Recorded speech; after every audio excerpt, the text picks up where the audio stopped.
Good morning, everyone. I am Mireya Solis. I'm the director of the Center for East Asia Policy Studies at Brookings, and it is my great pleasure to welcome you to today's webinar on Japan-China relations seen through the lens of economic security. Over the past few years, Japan-China relations saw a marked improvement with the resumption of high-level political dialogue, although tensions over disputed territories have not abated. Now, frictions in the East China Sea have been discussed at length, so today we want to focus on a different and yet critical dimension to the future of Sino-Japanese relations. How will the Asian powers navigate the trade-offs between globalization and national security? On the one hand, trade and investment activities have been at the center of the project to rebuild Japanese-Chinese relations through webs of economic interdependence. Japanese capital in the form of economic assistance and private investment has been very important to the takeoff of the Chinese economy and for it to acquire its role as hub of global supply chains. More recently, Japan has emerged into the globalist scene as a champion of economic internationalism, trying to encourage China to adopt higher standards on infrastructure finance and pushing for the conclusion of an Asian trade grouping that also includes China. So economic engagement is a central element in the fabric of Japan-China relations. But on the other hand, geopolitical tensions, the sharp deterioration in US-China relations, and China's bid for tech dominance have prompted Tokyo to become more proactive on a different track of foreign economic policy, what we refer to as economic security. So some of the most significant developments in this arena that are the focus of our panel today include the following. The addition of an economic security division in the National Security Secretariat, the move to effectively bypass Chinese telecom companies in government contracts for 5G, and the tightening of foreign investment screening to prevent leaks of critical technologies with China foremost in mind. Moreover, the COVID-19 pandemic has exacerbated these challenges. President Xi's much anticipated state visit to Tokyo in the spring did not materialize, was postponed, and we don't have yet a new date on when this might actually happen.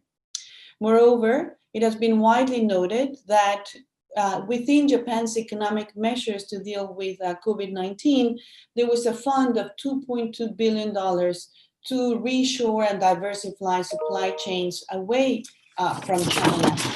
And Tokyo also included the medical sector in the list of sectors warranting tighter FDI screening.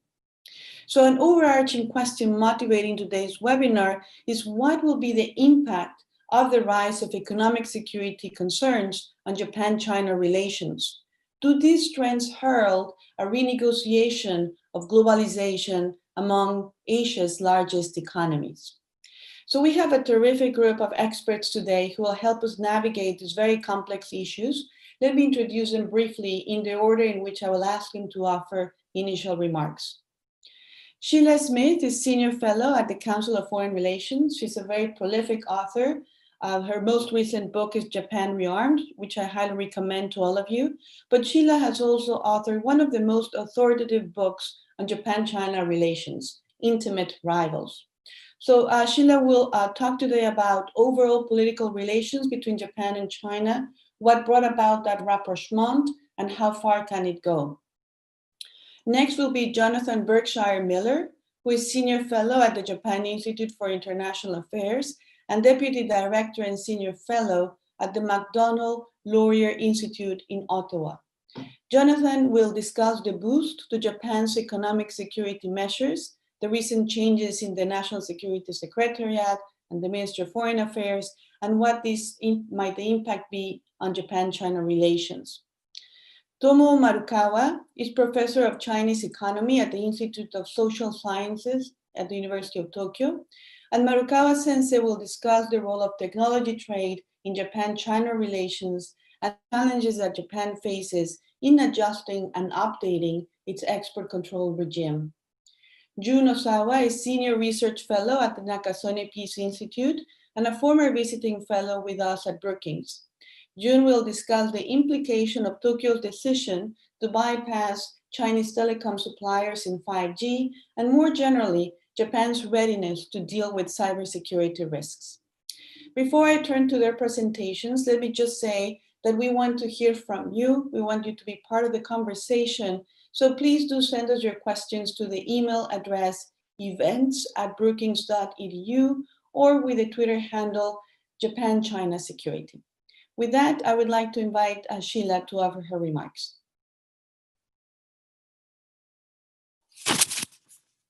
Let me unmute.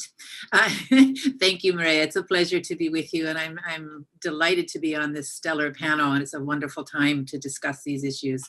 So let me start by kind of setting the stage a little bit. I think especially when you're here in the United States, we often see the Japan-China relationship through the lens of our relationship with China, but it's important to see it through Tokyo's eyes or through the lens of Japanese experience with China. You know, in the book that you kindly mentioned, I look at this array of interests that are affecting the way in which China and Japan interact. And I think it's important to understand there are a variety of policies under this rubric of China policy. And so this panel is going to be a great introduction to some of the issues we don't often get a chance to look at up closely. But first point I want to make is that Japan-China relations, of course, have a momentum of their own. It is a long relationship. Chinese and Japanese will both say it's centuries long, but I would date it obviously in the post-war period from the 78 normalization treaty. It's also one that has been largely shaped by domestic interest. It is not simply a diplomatic or geostrategic relationship. It is one in which the Japanese people and interest groups of various types have a very strong interest and opinion on. Nonetheless, we can't ignore the fact that it is shaped by geostrategic and systemic factors. I would say the COVID-19 pandemic obviously is one of these systemic factors, and it should be thought about that way going forward, whether you're thinking of it as a public health crisis or as in terms of supply chains and economic integration, or even in terms of strategy. So let me talk a little bit first about that bilateral dynamic. It's amazing to me now that the book I wrote in 2015, I think has been eclipsed by so much. But it began to focus in on the territorial clash that began in 2010, 2012 between Japanese and Chinese forces in the East China Sea. Initially coast guards and fishing boats, but now increasingly by the militaries. It was a tip of the iceberg, I think, of a larger shift in the Japan-China relationship. It wasn't just about that specific issue. It was recalibrating in many ways the change and shift and balance of economic and military power between the two large Asian giants. It's hard to imagine that was a decade ago already. Japan's defenses, of course, had been challenged by China's rising military power. Again, not just the islands themselves, but by Chinese decisions to expand their maritime capabilities, both on the surface of the sea and in the air. I think the other piece of the puzzle here that continues to be very, very important is that the trade relationship between Japan and China began to show signs of tension as well. So it's not just that economic relations were fine and the strategic component complicated relations.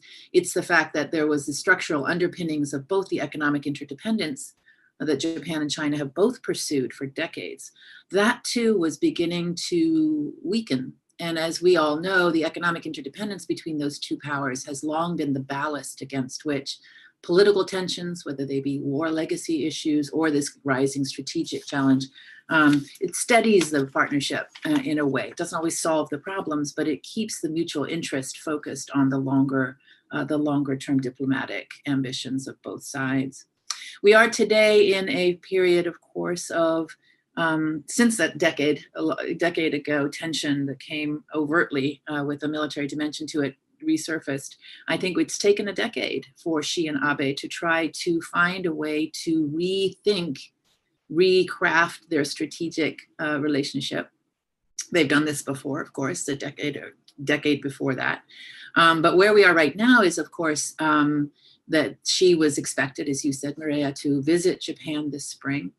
Prime Minister Lee had visited in 2018. Prime Minister Abe had gone to China, again, very much anticipated.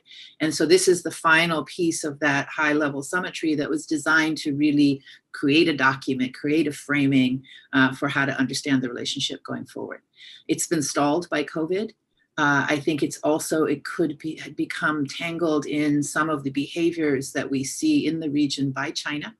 The continued activism in the South China Sea, of course, but more specifically by the Chinese assertion of a national security law in Hong Kong. So it's not just the COVID here, we're looking at the ways in which China has also acted in 2020 that has now raised some pretty significant questions about whether this will go forward or not.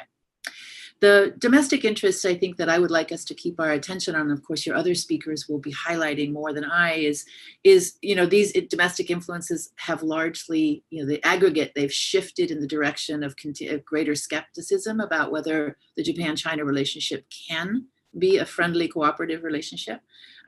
There's been a general enthusiasm over the post-war period in Japan for greater cooperation with China and a peaceful relationship. And you see that from citizen to citizen relations in tourism and trade, young people's exchanges, sports exchanges, all those dimensions. You also saw it in political parties. I mean, the Japanese political parties had largely supported, conservative and progressive, had largely supported a peaceful cooperative relationship with China. That too is fraying as you start to see some new parties come to the fore that are much more skeptical about whether or not Beijing can and will act in a way that is conducive to Japanese interests. But I think the biggest change, and I argue this in my book, the biggest change really has been the business community.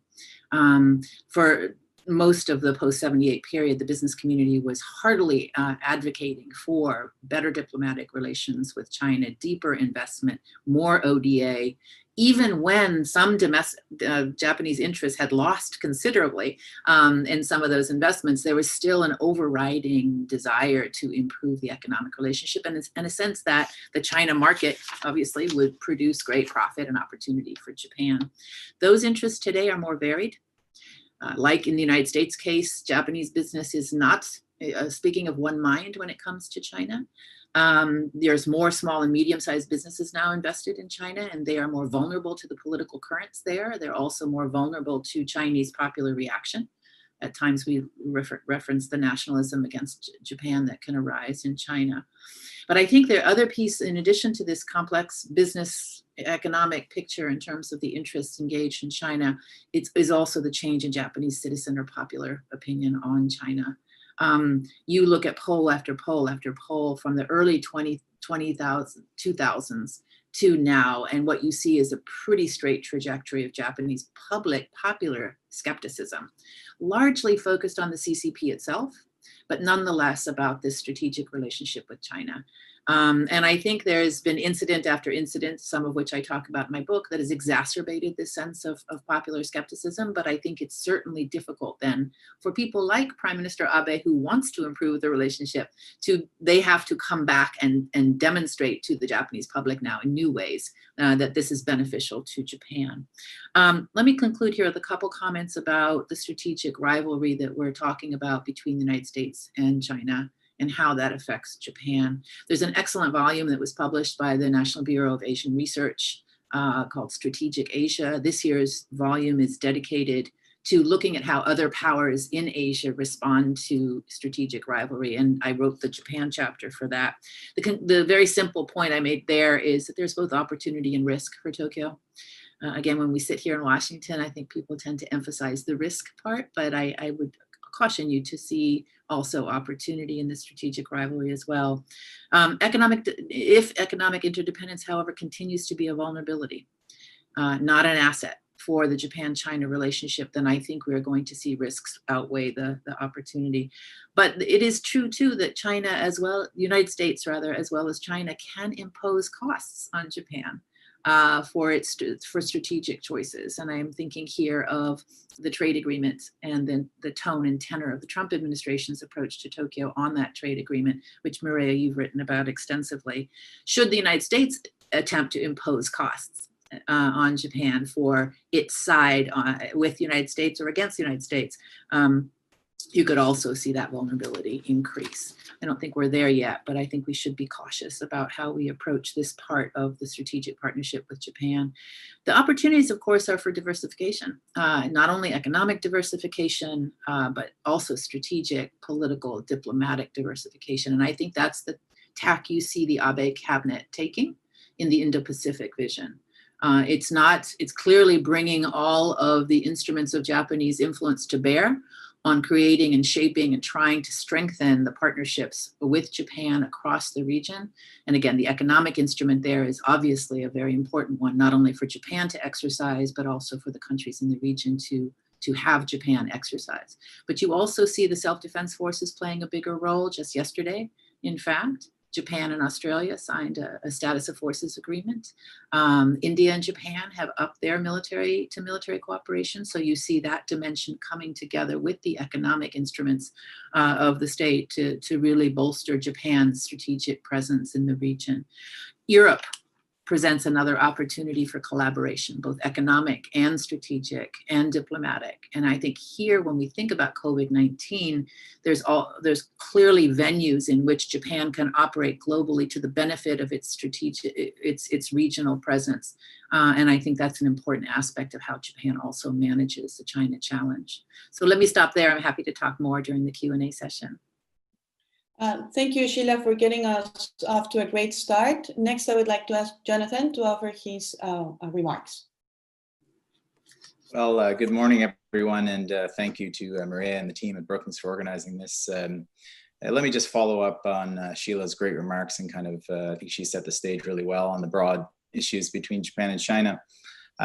Obviously, the emergence of COVID-19 has interrupted and changed the course of many international relationships, and ties between Beijing and Tokyo are no exception to this. I think in broad strategic terms, the relationship with its drivers of mistrust and security issues, some of those that Sheila had mentioned, and the compartmentalized economic cooperation has remained more or less the same. But I think that this period, when we look back at this in 5 or 10 years, may hasten certain pre-existing trend lines in the relationship and add a bit more clarity going forward, at least from the Japanese side. So kind of with that chapeau, I'd like to make 3 short points on the economic security side. The first point that I'd like to make is the changing appreciation of economic security in Japan and how this has been realized at the bureaucratic level, but also more at the strategic side as well.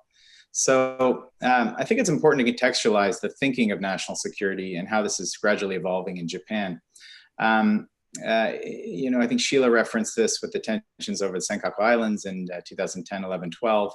And it's important to reference before talking about how the National Security Secretariat, which is included within the National Security Council, how this has amended itself towards economic security. I think it's important to contextualize in 2013, when the NSC was first stood up, tensions with China were probably at its peak.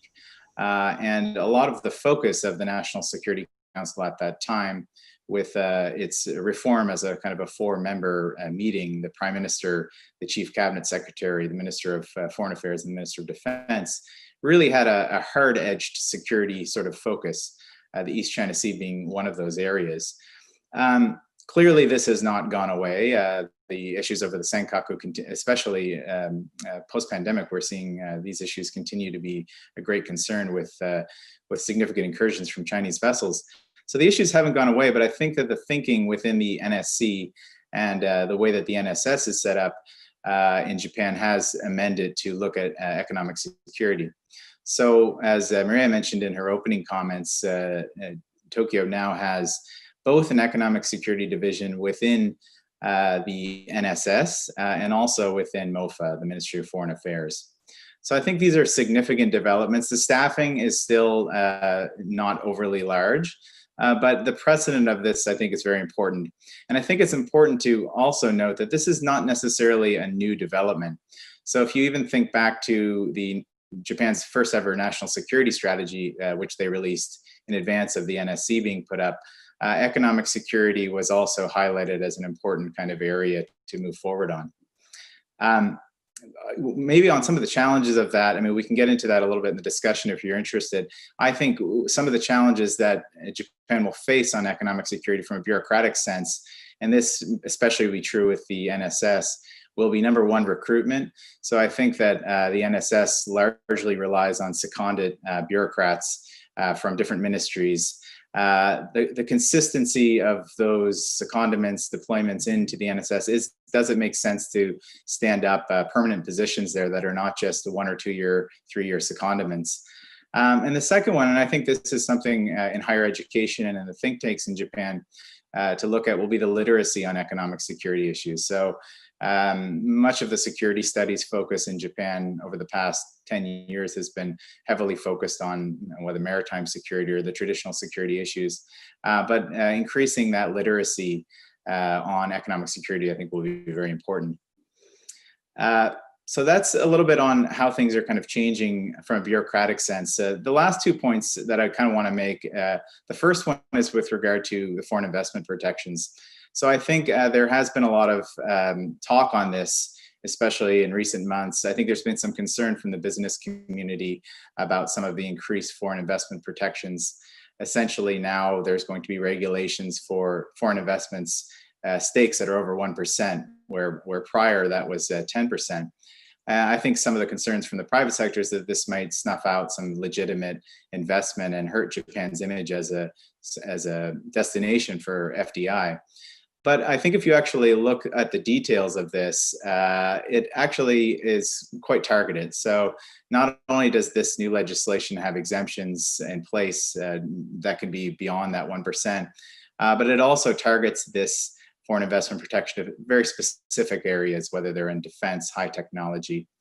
And the kind of last point I want to make on this, and this kind of dovetails into my final section on international cooperation and economic security, is that this point was very much in line with Japan's economic security cooperation with the United States, with the European Union, which I think is all three of them are looking at ways to kind of enhance and build up their architecture on economic security. So this hasn't come out of the blue, is not a Japan in a fishbowl sort of scenario, but this is something that they're working very closely with their partners and allies on.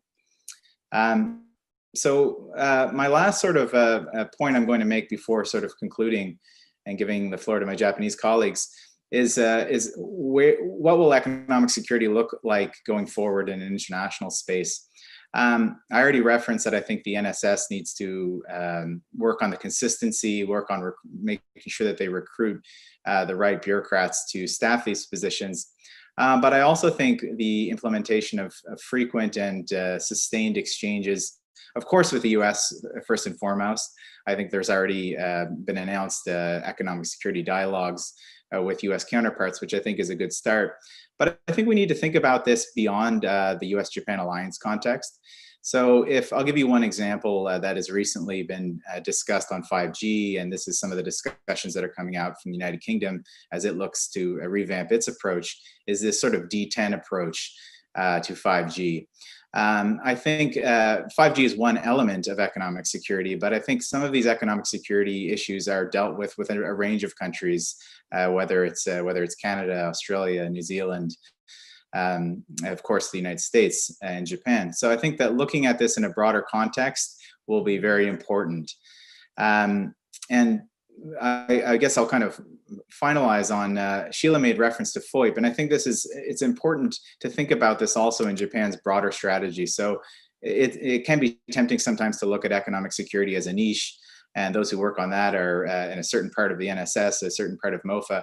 But if you look at the way the contours of how FOIP has changed in Japan, or has evolved, as many have kind of referenced it over the past few years, I think economic security really is first and foremost in that field. I mean, just a couple examples would be Prime Minister Abe's G20 chairmanship on high quality infrastructure, looking at the free flow, data flow with trust. The economic side and economic security being a big part of that is a big element of how FOIP is changing, and I think how FOIP will change. So I think I'll leave it at that, but again, I welcome your questions and discussion. Thank you so much, Jonathan. That was really interesting. And now I'd like to turn things over to Professor Marukawa. Thank you, Maria. Well, I would like to focus my talk on export control. So, this is my talk, export control by China and Japan, the failure of economic statecraft.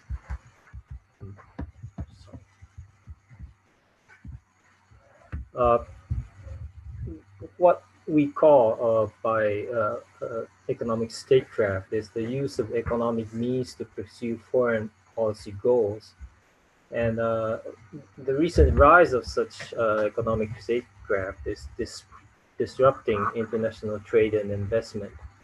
And in this short remark, I would like to focus on two cases of export control introduced by China and Japan during the past decades, and the lessons that can be drawn from these failure. Okay, so the first one is on rare earth. This is the most publicized case of China's economic statecraft against Japan. And it happened in September 2010 when a Chinese trawler smashed into a Japanese Coast Guard vessel near the Senkaku Islands. And it is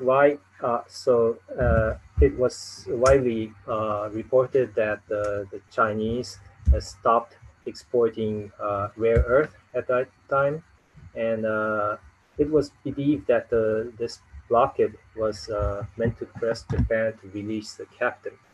I myself am quite skeptical about that interpretation because the blocking continued way more than after the release. So, but anyway, China didn't try to correct the misunderstanding, and the tight control continued even after that until the next year.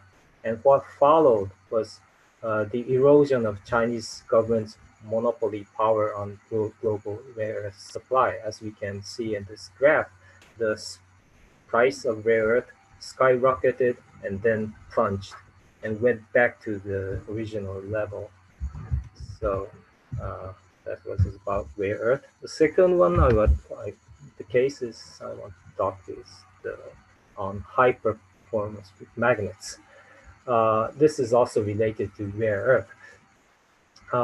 In 2012, three Japanese magnet manufacturers, Hitachi, TDK, and Shinyetsu Chemical, plan to establish joint ventures in China. And the Japanese Ministry of Economy, Trade, and Industry blocked these plans by amending the regulation on export trade control. Perhaps a hidden motivation for this action was to prevent the leakage of rare earth application technology. The justification was that these high performance magnets can be used in making missiles. But 3 years later, the Japanese manufacturers were still eager to go into China and make magnets and sell to the Chinese market. So finally, the ministry, METI, approved these plans. So the METI's economic statecraft only resulted in a 3 years delay of investment in China. The third case I would like to talk is about the recent case that happened between Japan and South Korea.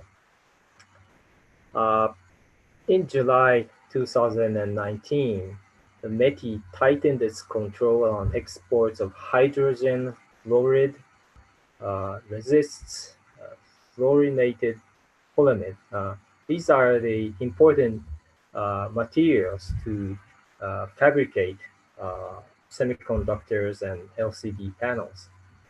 And explaining the justification was that South Korea had been loose in administrating the circulation of these items, which can be used in chemical weapons and in nuclear uh, something. But the action was widely interpreted as Japan's retaliation against the Korean Supreme Court's judgment ordering Japanese firms to compensate for exploiting Korean laborers during the World War II. And what happened after 1 year of this restriction? Korean manufacturers remained intact. They are still competitive. And now they are replacing these materials with Korean domestic ones, or inviting DuPont to come to Korea and make them. So the Japan's economic statecraft simply resulted in the loss of competitiveness on the Japanese side. And Korea will further file a WTO dispute settlement case. And in that case, the Japanese government may end up defending a measure which is only harming Japanese industries. So what are the features and lessons we can learn from these three cases?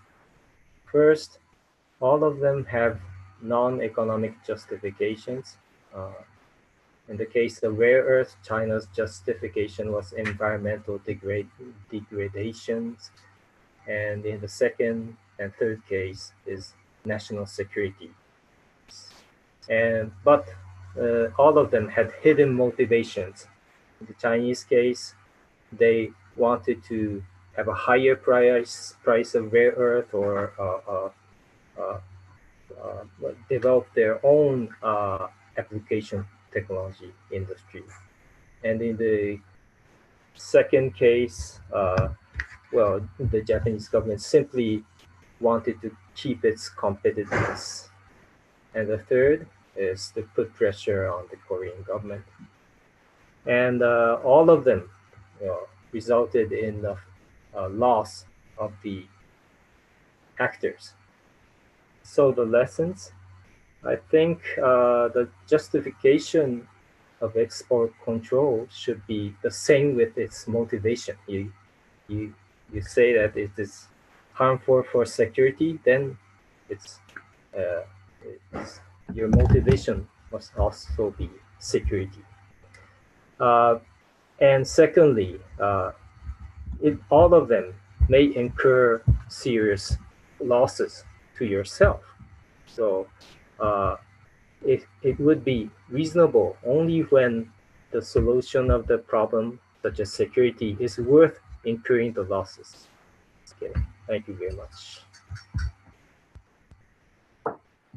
Thank you very much, Professor Marukawa. And last but not least, I would like to invite Gino Saleh to give us his remarks. Thank you, Maria-san. And first of all, I would like to express my deepest gratitude to the Brookings Institution and Center for East Asia Policy Studies for hosting this timely webinar in spite of this tough COVID-19 period. I'm deeply honored to be able to join this morning with such distinguished scholars and audience on the web. And I was a staff of the National Security Secretariat in the government of Japan. So I agree 100% about the Jonathan's presentation about the NSS analysis, because the NSS staff doesn't have the freedom of speech in the public about their own work in the government. So today, I had 5 years experience of being in charge of national cybersecurity planning in the Japanese government, and still hold a part-time position as a member of the cabinet office. This morning, I will share with you my own thought and experience in the capacity as a think tank research fellow, not as my official capacity. So today, the main message in my short initial presentation is the high politics emerging in Japan-China relations. High politics is the word that Robert Cohen and Joseph Nye mentioned in their book's title, Power and Interdependence in 1977. The concept high politics covers all matters that are vital to the survival of the state, in particular national security. The opposite concept of low politics matters of the state's welfare, especially economics. So I will briefly touch upon the new phenomena of high politics in Japan-China relation from the viewpoint of my expertise of national cybersecurity. The post-Cold War era has come to an end, and classical realism returned to international politics. The world of classical realism is a world in which the state is the main actor, and the existential security of the state is the primary concern. So cyberspace is no exception to this recursive phenomena in international politics. So I will share you the some PowerPoint slides here.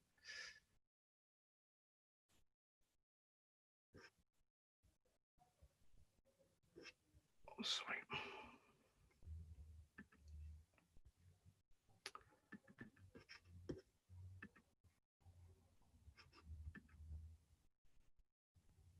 Oh, sorry.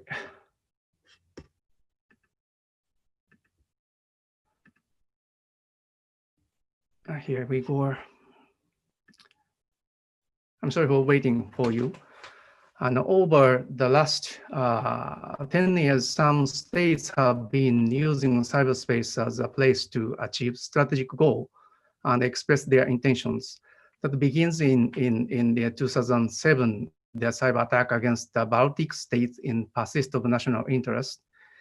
In cyberspace, the state-to-state conflict in a realist world re-emerges with intensity. China, one of a leading country to use cyberspace for their strategic goal, Chinese cyber espionage targets almost all other countries for stealing governmental secret information, business secrets, and intellectual properties. In Japan, a large-scale targeted attack that called Advanced Persistent Threat (APT) aimed at stealing information from House of Representatives, government institution, and the defense industry came to light in 2011. Similar attacks with the objective of stealing information are believed to have taken place since around 2005. And we now observe that the more than 10 state-sponsored APT groups in China repeatedly conducting information theft cyber attacks, and they have been stepping up their attacks on Japan, particularly since late of 2016. And you can see red fonts in this chart. And for example, APT1, the information tech and energy, the victim of the target. So these victims that Chinese cyber espionage group target are industries and business entities holding cutting-edge technologies that appear on the list of in Chinese recent manufacturing strategy made in China 2025 as 10 key sectors. Here's the made in China, and that you can see the 10 key sectors. So up to now, the national response to cyber attacks have focused on the passive, I'm sorry, I passed.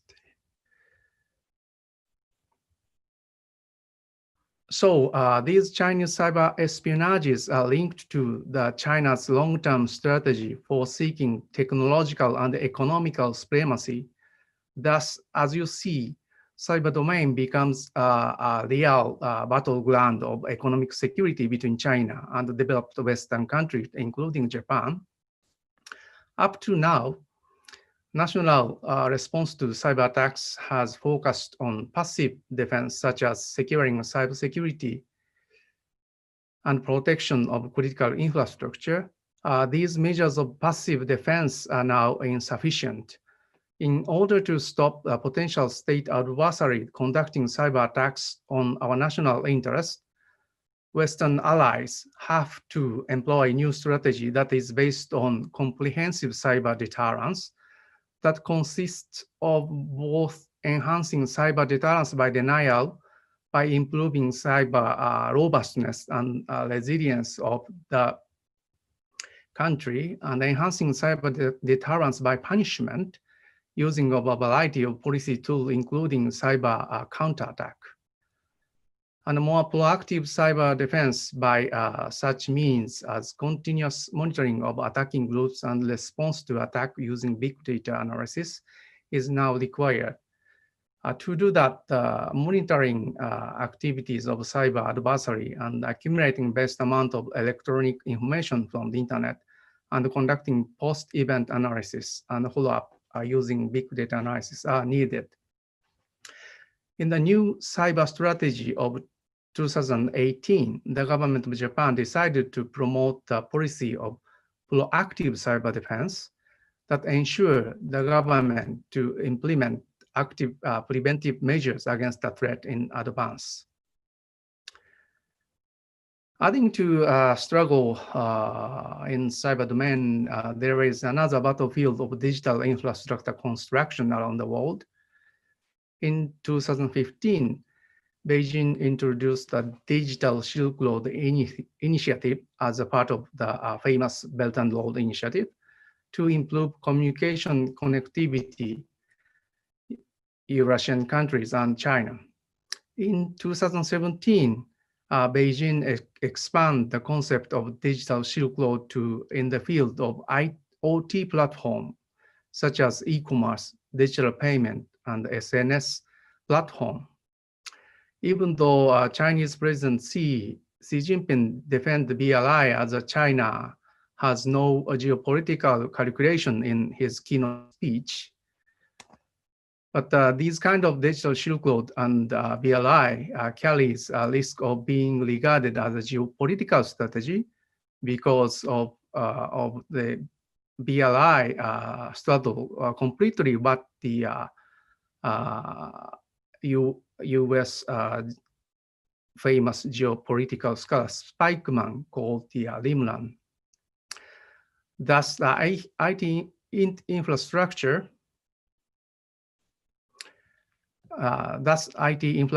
building and IoT platform become another field of competition for the supremacy between China and the Western allies. This kind of contest of supremacy is the main reason why Tokyo decided to have economic security unit in the cabinet office. Last summer, Secretary General switched from Mr. Yachi, who has a long history of diplomatic career, to Mr. Kitamura, who has a long career in intelligence community. Then 2 months before, in April, new economic security unit has been launched in the National Security Secretariat.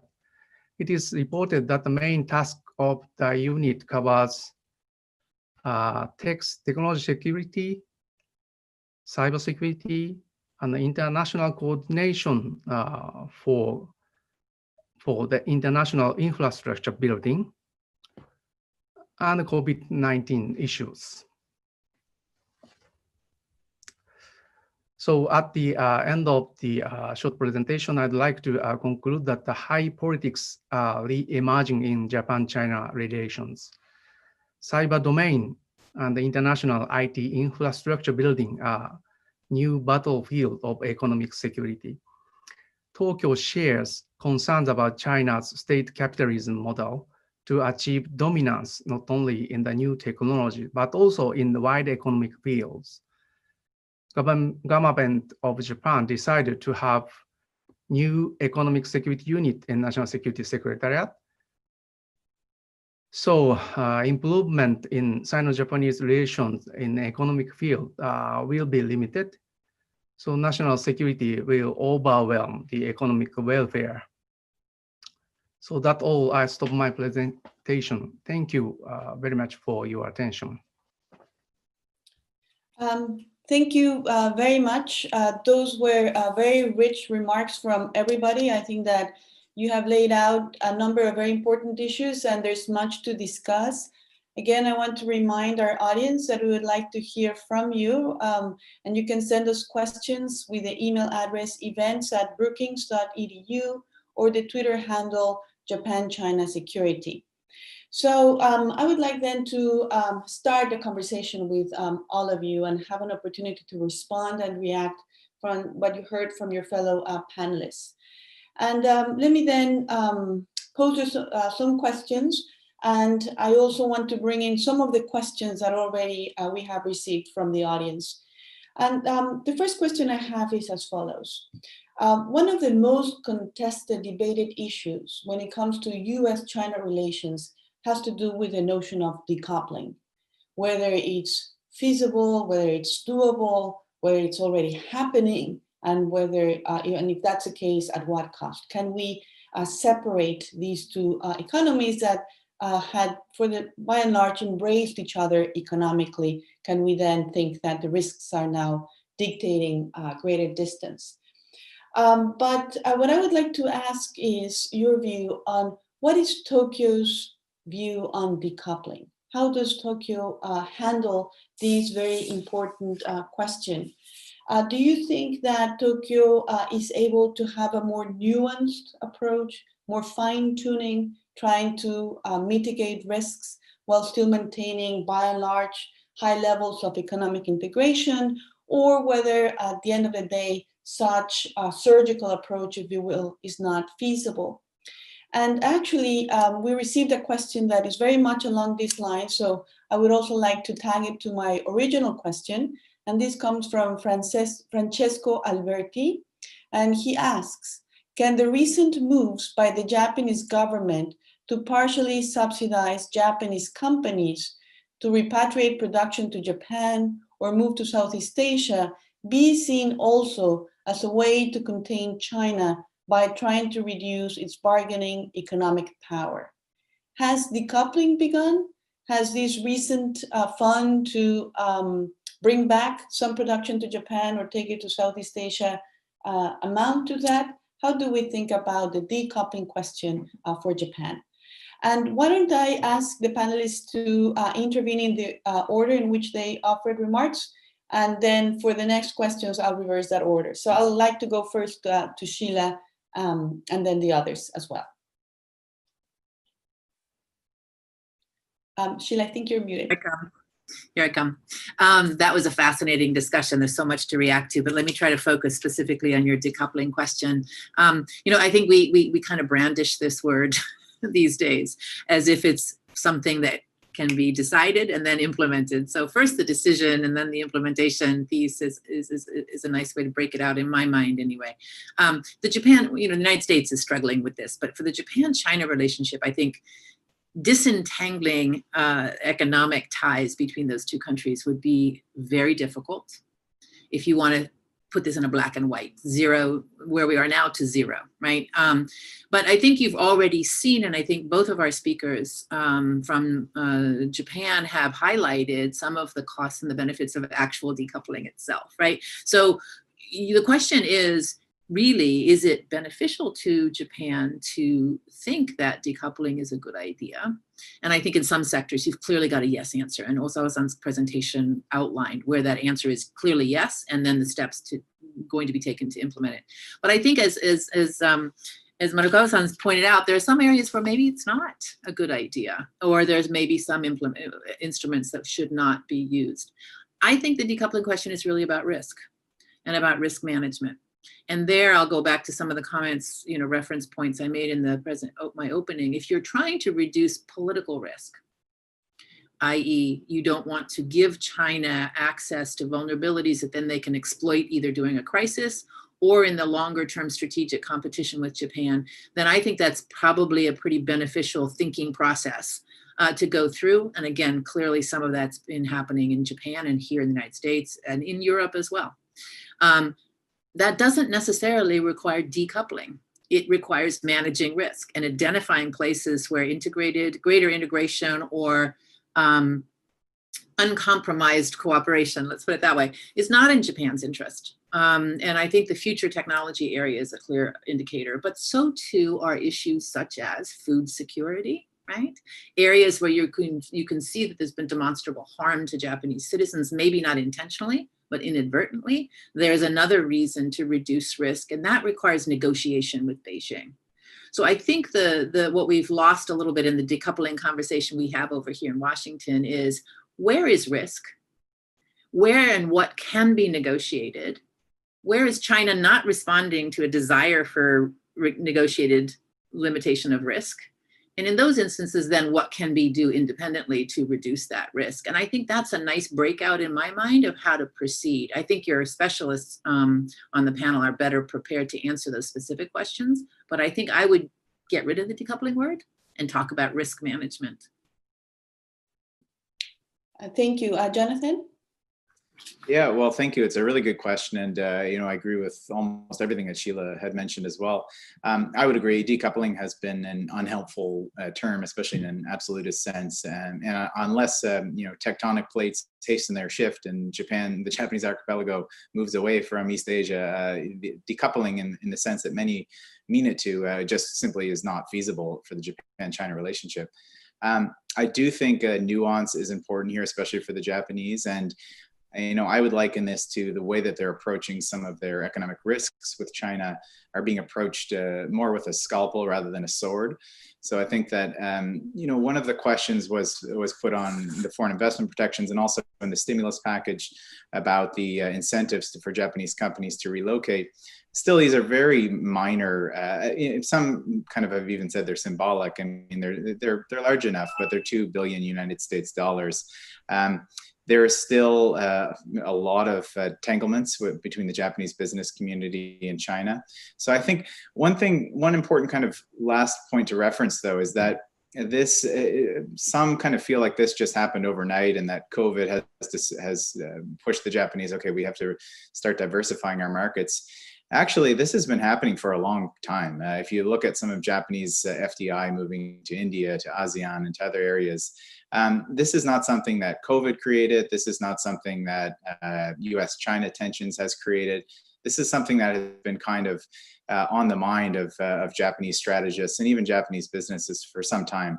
So I think it's, while some trends have been sort of hastened by recent developments, I don't think this is a new trend. I think that the Japanese businesses will continue to look elsewhere, but that's not going to say that they're going to completely get out of China either. Thank you very much. Marukawa-sensei? Well, I completely agree with Sheila's comment that risk management is a proper way of thinking. And perhaps, we should consider to decouple military use technology and civilian use technology. So a lot of things which are done before between the US and China are it stems from a problem that mixing the military and civilian. So I think we should have a better way of avoiding risk of transferring military technology. And on the topic of relocation, I would like to introduce an interesting questionnaire survey done by Jetro recently. And it simply asks Japanese invested firms located in Southern Asia, Southern China, whether you have plans to move away from China to somewhere else or back to Japan. And when it was done in February, 9.6% of the respondents said that they already had plans to relocate from China to somewhere else, and they started to accelerate. And 5.6% responded that they are now considering. But after 2 months, they done another similar survey, and the response got decreased quite significantly. So only 5.4% responded that they are accelerating their move, their plans, and 2.9% said that they are now considering. So the relocation may happen, but according to that survey, only less than 10% will seriously consider moving out of China. So overall, I think even with the government policy of subsidizing relocation, overall the effect will be quite limited. Thank you. Thank you very much. And Jun? Thank you, Maria-san. I think it is impossible to decouple entire Chinese economy and society from the rest of the world, as we did for USSR in the Cold War era. So the feasible way is to take a selective decoupling policy, such as denying the access to our vital technology or to critical infrastructure, or denying their request to change our common value of human right or freedom. For example, the National Security Bill for Hong Kong issue. So Tokyo doesn't participate a tariff war with China, but already starts to take a selectively applied decoupling policy. Now, from our bitter experience in the last few months, Japan will move to reorganize, not reshore, our supply chain to reduce risk. Even Tokyo isn't on the board of the tariff war, but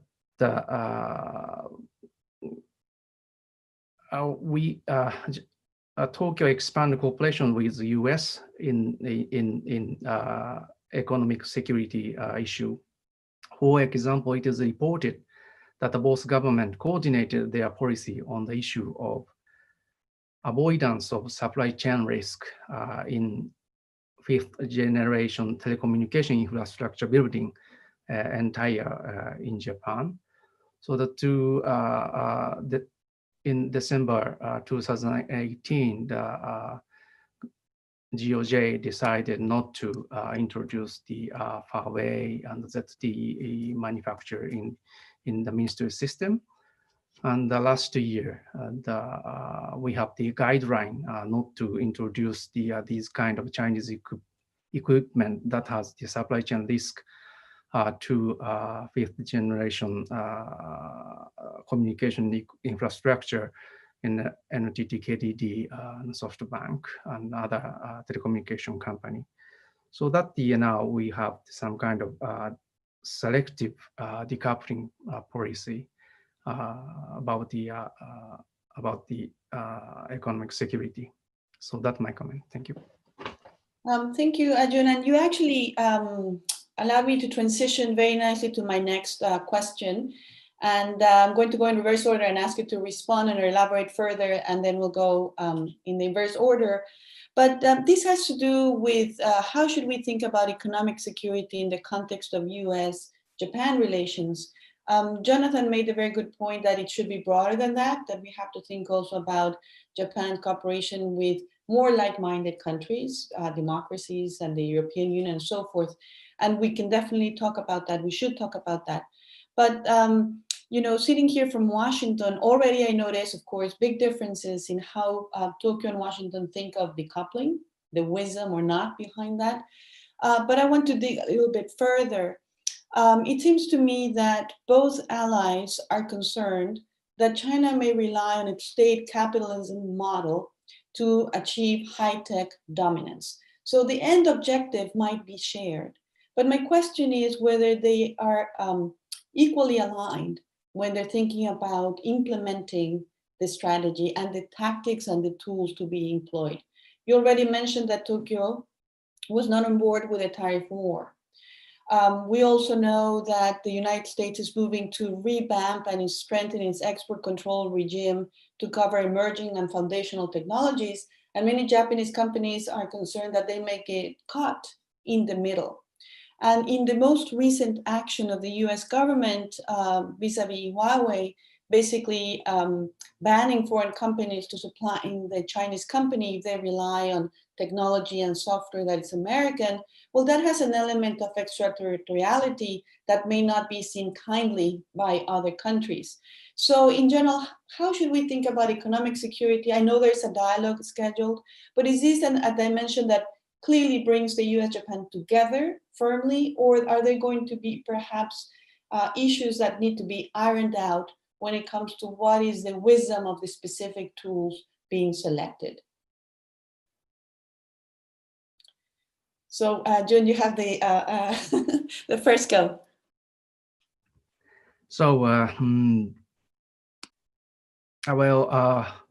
so there is the many challenges to good appropriate coordination of the decoupling policy between the US and Japan. So because of the China is the neighborhood of the Japan, that we can't move to another place, next to Hawaii or next to California, next to the Washington DC. So that's the reason what Tokyo has to consider the balancing of the tie with China and the tie with the United States. But in my experience of talking with the business executives in merchandising firms or news agency, so they recognize. So there is no way to be the side of the China. So we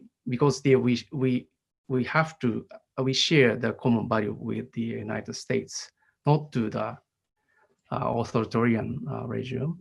So that's the reason even there is the difficulty, the challenges to coordinate the selective decoupling policy between the Tokyo and Washington. But we have to move on, and we talk about the especially in the digital infrastructure building in the worldwide, because the Chinese telecommunication companies such as the China Telecom or Huawei or ZTE help the third developing country to building up their own fifth generation telecommunication infrastructure. So US and Japan has to offer the altering development model for the third countries in Africa and in Asia and South America. So there is the alternative initiative, such kind of the HOIP, to help their economic infrastructure development. So that's my idea. Thank you, Jun. And I should say I'm asking you very complex questions, but I'm going to ask for our next speakers to be very succinct, because there are some very interesting questions from the audience that I do want to pose. So if I can ask you for a minute, 2 interventions from all of you on this question of implementing economic security strategy in a coordinated fashion between the United States and Japan, and then move on to the next question and bring in some of the questions posed by the audience. So I think it's Marukawa Sensei next. Well, I think, frankly speaking, many of the tactics adopted by the U.S. Trump administration is unacceptable under WTO rules. And as a member of WTO, I think Japan should use the measures that are allowed, such as additional tariffs. It is justified only when the counterpart is dumping or subsidizing exports, or the domestic industries are seriously damaged. Uh, Restrictions on exports is even more. I mean, uh, you should refrain from restricting exports. It is justified only when it involves, security issues or environmental issues. So I think I think it is very difficult to align uh, our tactics with China. Of course, we share our values, but the tactics uh, sh- will be different. Thank you. Thank you. Jonathan? Well, let me just make two very quick points. I mean, I think one thing is that I don't think that we'll see an entire significant movement of this before November. And I'm not in the position to make any predictions anymore on elections, but I think that the importance right now on the US-Japan side for coordination on this issue is that the seeds have been laid through the kind of the commencement of the economic security dialogue. So I think that that creates the basis of the discussion. And then whatever happens after the US election, potentially there'll be more synergies to move forward at that point. So I think at this point, both sides are still a little bit cautious the way that they're kind of engaging on this. My second point, and again, this goes back to my international cooperation point, I think from Japan's perspective, they will be very wise to kind of go in this direction. If you think this year's G7 summit, obviously is the US is the chair of the G7, but next year will be the United Kingdom. And previously I referenced how the UK has been turning very rapidly on Chinese investment, on Huawei 5G issues. I could see very much in their G7 chair an initiative on economic security, something that would involve some of the like-minded countries, including the United States. So I think that would be something that would give Japan a little bit more wiggle room than potentially putting all of its eggs in the basket of a sort of a bilateral discussion on economic security. Thank you, Sheila. I think you're muted. Area.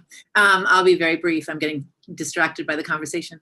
So I think, it's important to remember economic security coordination is very hard. Even during the Cold War, we had massive infrastructure, right, for export controls, for all the issues that our fellow panelists have been discussing. And even still, monitoring implementation was also very hard. So I think we should recognize that this is something hard, even if we agree that it's in our common interest. That being said, I think the United States clearly has to get with the program in terms of understanding that this is a priority for alliance coordination and cooperation. And I'm not saying that to be overtly political. I'm just saying this has to be a priority, and it has to be something that we drive forward with our alliances, first and foremost, and find a mutual point of agreement. So I don't think we can separate US-Japan from Europe. Although the Europeans are harder, but I think, as Jonathan pointed out, the UK is moving, and I think others in Europe are also moving because they understand this. That being said, I think there's three areas for us US-Japan to prioritize, and this would be, it's already been discussed, but obviously cybersecurity is a clear priority across the board for all of the industrial economies and democratic societies. It's pretty obvious why. The second is, I think, and again, it's come up mentioned by several of our speakers, is digital infrastructure, global digital infrastructure. I think clearly that is the forefront of the authoritarian liberal piece of the future of technology. And I think it's a coordinated strategy that's needed in an effort to fund and support our vision. And then finally, I think we really have to think about how we protect our strategic assets. Already, there's been some movement, but I think the coalition could be stronger and the United States could lead better. So those are the three areas I think we should focus on in the US-Japan partnership. Wonderful. So let me then bring a different question, one that looks at the future of the Japan-China relationship. Just at the beginning of this year, officials from both countries were reportedly very busy preparing a fifth political document to mark the next stage of bilateral relations. But we know that the world has very much been changed by the pandemic, but also that there are ongoing issues like frictions over the Senkaku, and then new issues as China's pushing for a national security law for Hong Kong, and therefore rising voices in Tokyo critical of continuing forward with plans for that Xi state visit. So it is a very open-ended question as to what do you see might be the future of the relationship. I also want to bring in the question from Amar Adiya from the Mongolia Weekly, and he asks, should Japan uninvite Xi Jinping? To what extent does Japan has economic and political leverage over China? So I guess we'll start with you, Sheila, and then work our way through all the panelists. Excellent. So I'm still unmuted. So three points. I think we have to be realistic about what a document can do.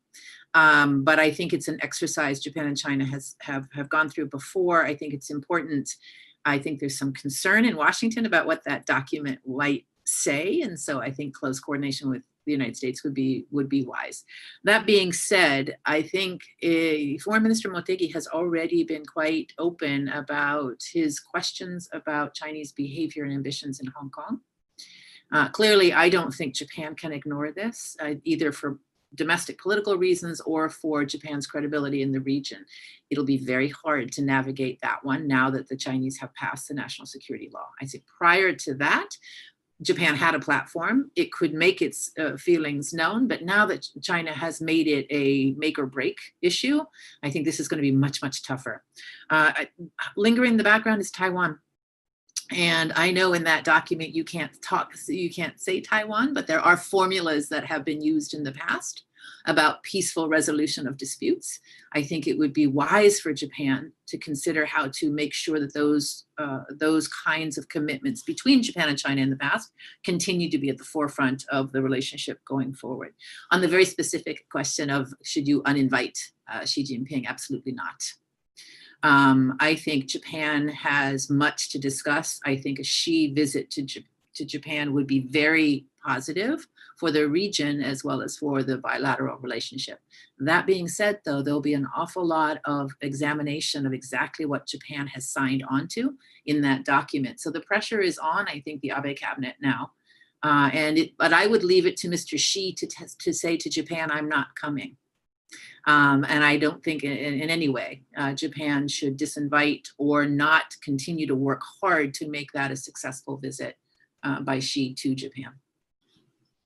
Thank you, Sheila. Jonathan? Thanks. I'll make just two very quick points. I think I would agree with Sheila that there would be some, I think, in Tokyo who would be happy to uninvite Xi Jinping, but I think that it does make sense to kind of go forward with this, depending on the timing of when that might work. The one thing that I think that is important to think about this on, though, is the political future of Prime Minister Abe. So much of this sort of, whether you call it a rapprochement, I'm not sure I would like to call it that. I think that the realities are some of the tensions in the Japan-China relationship remain, despite some of the high-level political dialogue. But a lot of this has been under the stewardship of Xi and Abe. What comes next after Abe? I mean, that's I guess a crystal ball sort of question. But I think that moving in a positive direction with China does require some political strength and capital. And I think that's something that we really need to keep an eye on post-Abe. But I do think that there are things that Japan and China absolutely need to talk about. And I think one important point to reference as a final point is that when asked about what leverage Japan may or may not have, if you think back to 2013-14, I mean, essentially, China was essentially waiting for Japan. They were saying, we will wait for concessions, and our leaders are not going anywhere. Our high officials will not meet with you. Tokyo, in many ways, has essentially become the demander in this high-level diplomatic relationship. So there's not really much. It would be counterproductive for them to, then kind of take a line saying uninviting Xi Jinping. I think they should just hold their ground, essentially remain in the position that they have to this point.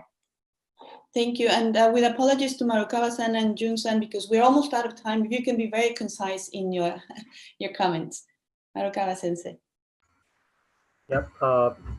Well, it's a very tough question, but I agree that the Hong Kong issue is quite shocking and should be included in at least we must say something to Xi if he comes.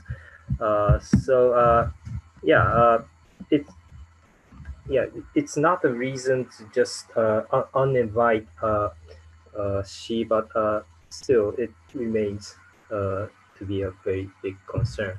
Okay, thank you. Thank you. Jun-san? Thank you. Just two quick comment. So a sense of balance is one of the important matters for diplomacy. Japan invited President Trump as a state guest last year. So there is no surprise to invite the President Xi next to US President. That's the important point. So if the